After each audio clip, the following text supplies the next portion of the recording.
Who are you and what does your name stand for? I am Dalamar Lee McTizik. That is the government name. My stage name is Agi Kid, Ogikidd.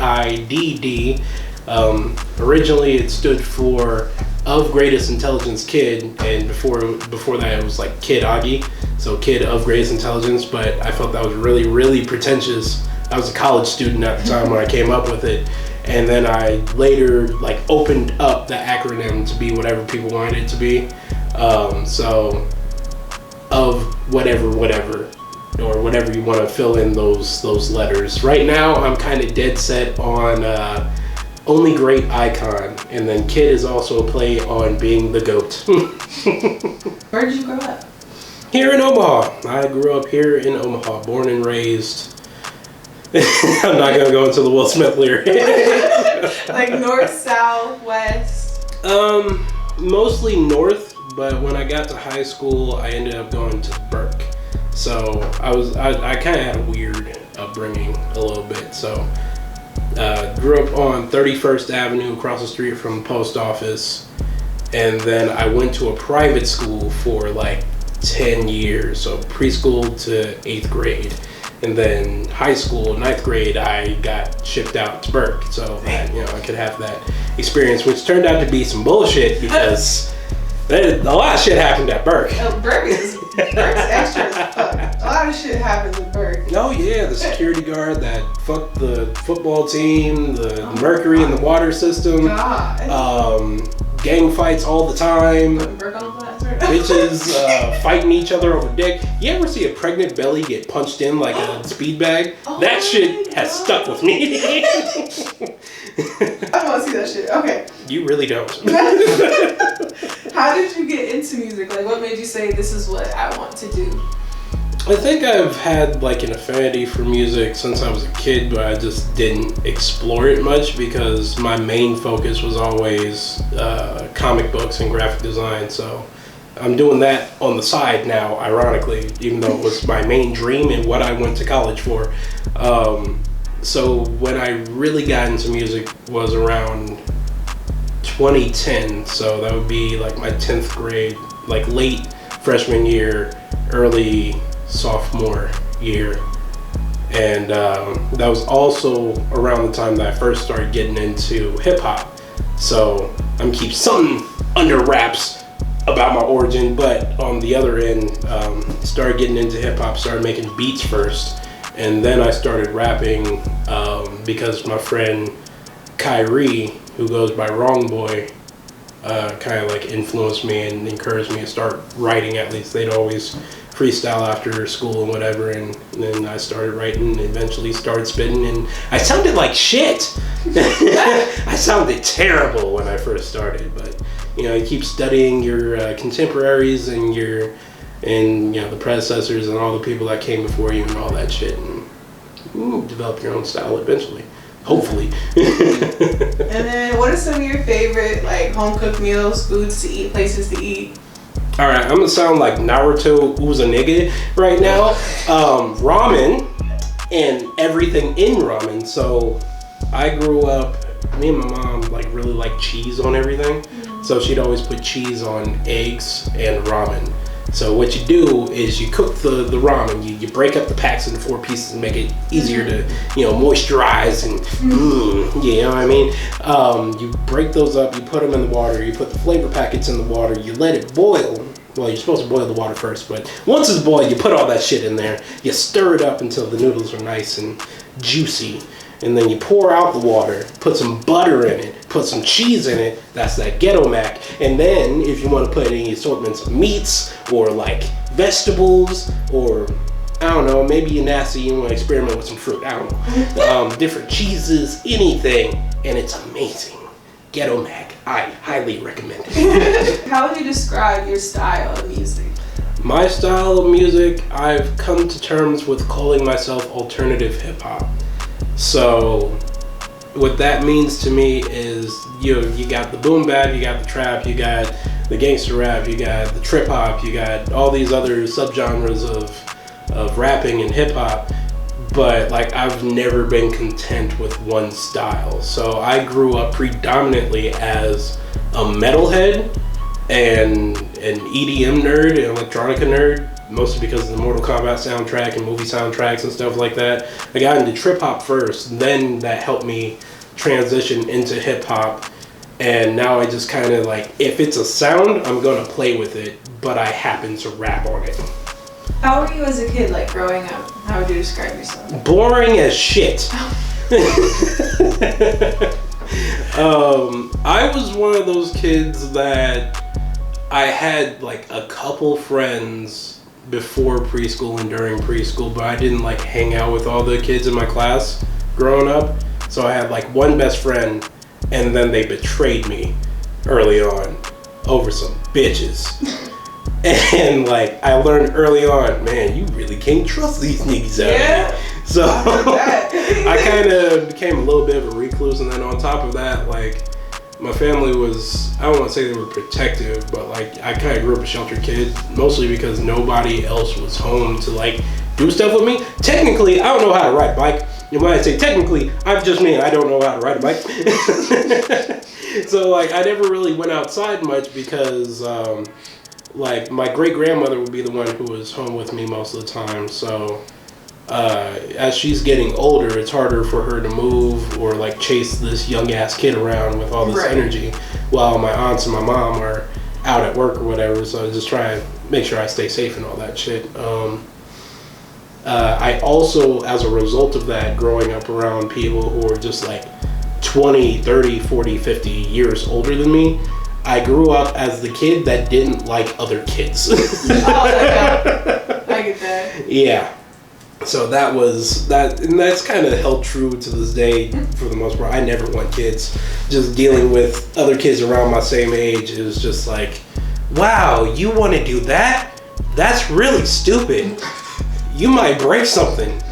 Ironically, I did go on to break my arm, my right arm, twice within 3 weeks.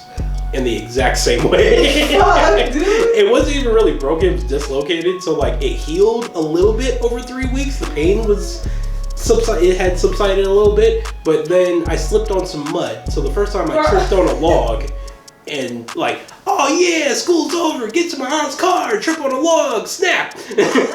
And then next 3 weeks later, slip on some mud, chasing some girls, yeah, snap. You don't chase these hoes. I mean, like, they tried to kick me in the dick. Oh yeah, you chased.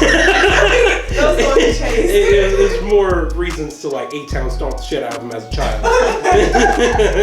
What would you be doing if you weren't doing music? Like, what would you be doing if music never existed? No one even knew what the fuck music was. Most likely, just working on my comics and graphic design and shit. Like I said, I went to school for that initially, and the only reason I'm doing music predominantly is because my friend and mentor Paul B. Allen IV kind of put me on the game in regards to having multiple streams of revenue.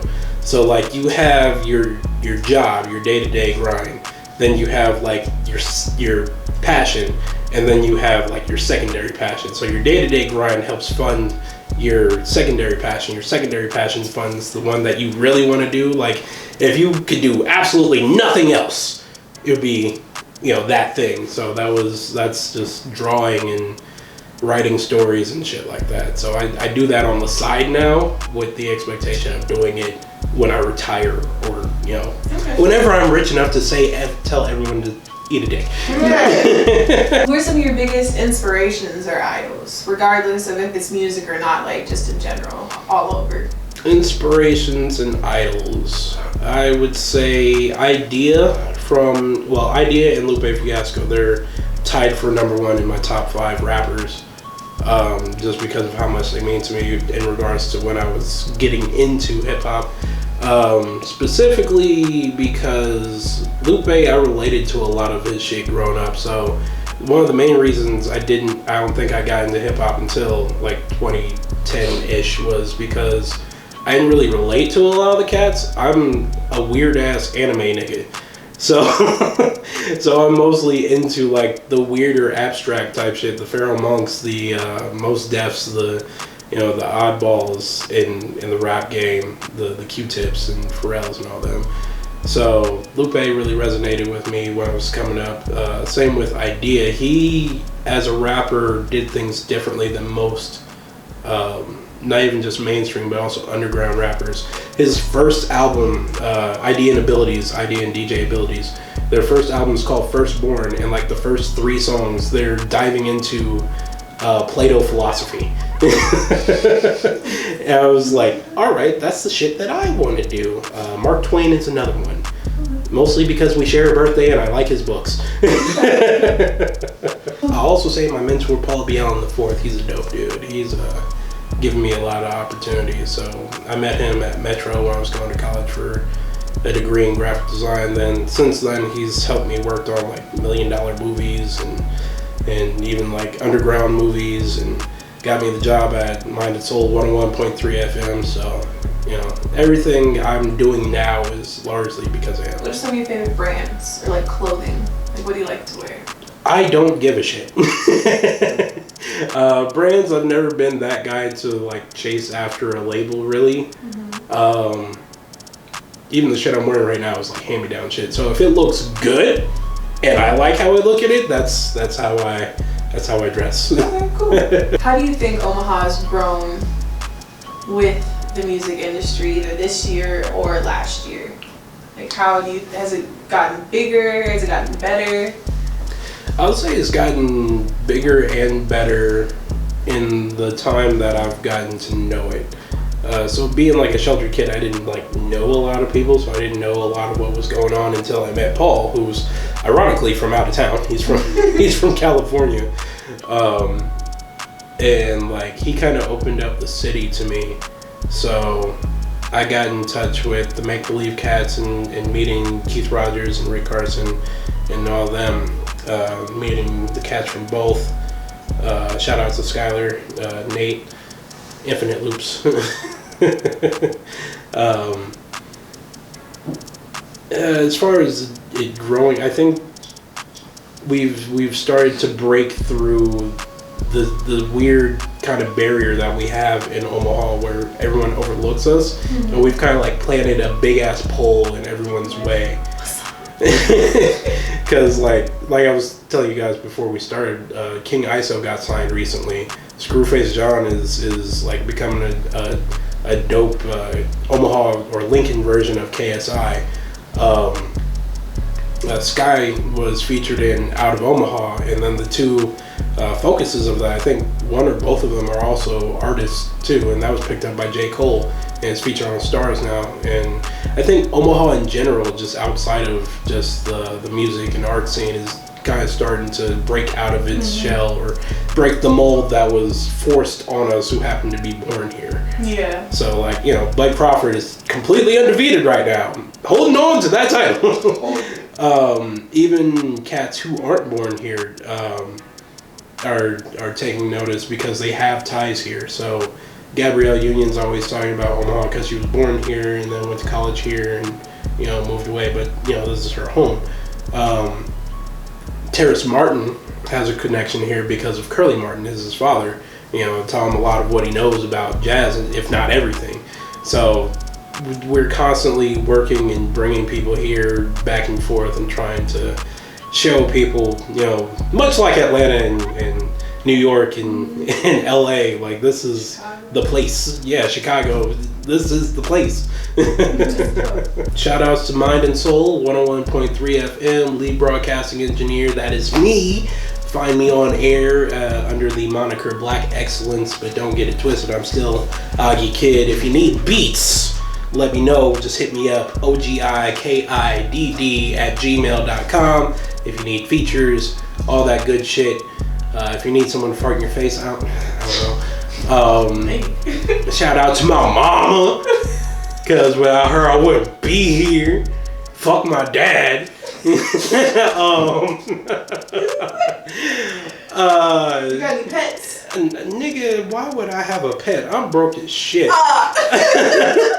Shout out to my man Buddy the Guy, co-host of Lunchtime Live. We do, if you yourself are an artist, go ahead, hit us up at Mind and Soul 1013fm@gmail.com. I know it's long, but you know, rewind it, you can see it again. We do Maha Monday every Monday from 12 p.m. to 2 p.m. on lunchtime live. And yeah, send us your shit. Just make sure it's clean, because I ain't clean the goddamn thing for free. I do offer those services for $20 a pop, depending on how extensive. Have you ever listened to the song Redbone before? Yeah. By Childish Gambino? Mm-hmm. That song went from, Redbone, in my mind, to 13 niggas and a shit. So there's like 5 niggas, I think? No, like 6 or 7 niggas in the song and 1 shit. And you think there's not that many because it's just, he says it maybe 6 times, but in those 6 times there's that reverb, that delay, that echo. So it's like, stay woke, niggas creeping. So I had to clean that song, and it was 13 niggas and shit. So it came out to be. But last and not least, I want to give shout out to Not For Everyone, NFE, because this shit ain't for everyone. Eat a dick. That's dope.